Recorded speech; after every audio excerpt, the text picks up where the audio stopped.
This Autodesk Fusion tutorial shows how to incorporate a 3D printed object that then uses fasteners to attach to a cylindrical object. Here I have an E26 light bulb and an E26 socket.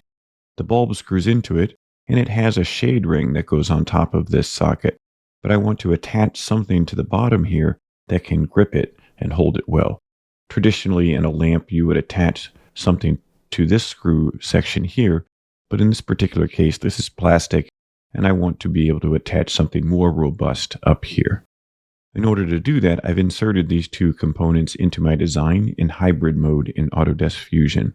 Then I'm going to right-click the top-level component, make a new component, label this component Fastener Ring. Then I'm going to create an offset plane. Select the ground plane, and then I'll look from the side, and I want to line this plane up somewhere where I'm going to make my component. I can always adjust this later, so I think right about here is fine. Then create a sketch on that offset plane. We have way too many things on the screen right now, so we need to simplify. In order to do that, we can project in some of this geometry. So I'm going to press P, and I want to project in entities, so make sure you pick the purple option. I want to get this outside ring and this outside ring, and press OK. Then I can hide everything else. This is the information I need, because this is what I'm going to attach to. Press C for a center diameter circle, and then draw out. I want to draw a little bit farther than this circle. I can dimension this 0.5. This should be enough to slide onto the lamp socket. If not, you can adjust that later. Press C again, and draw a new center diameter circle, and this time this will be 75. Then press E, and I'll extrude up 10 millimeters. Now I have a simple ring, and if I bring back my other pieces, you can see that it will be able to attach here. There's nothing that allows it to grip on. So I'm going to go ahead and add some set screws that will hold this onto the ring. I'll create a tangent plane, select tangent plane, select this face, press OK, then create a sketch right on that tangent plane. We can project in this sketch entity. I can hide the body so it's easier to see. Then press C for center diameter circle. We're going to make a hole for an M4 socket screw. So let's make this 4.5. We can add two construction lines to center this. Click on the line, press X. That makes it a construction line. Make sure that they are coincident with the top and bottom, and then press equals. Now that is centered. But we also want to center it horizontally. So we can click this dot and make it vertical above the origin.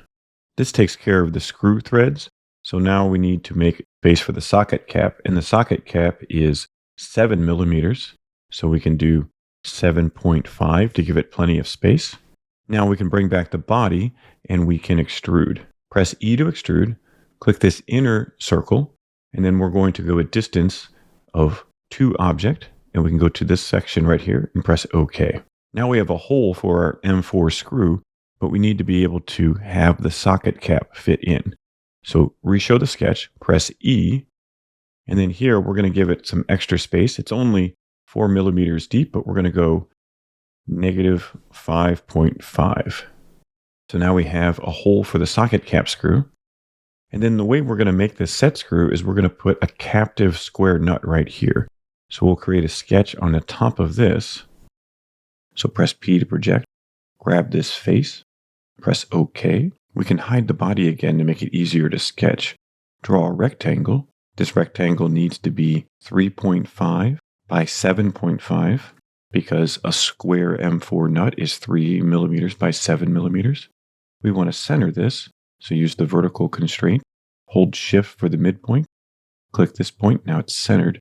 We also want to center it this way, so we'll use the equal construction line trick from the midpoint up, from the midpoint down. Select these lines, press X to make construction lines.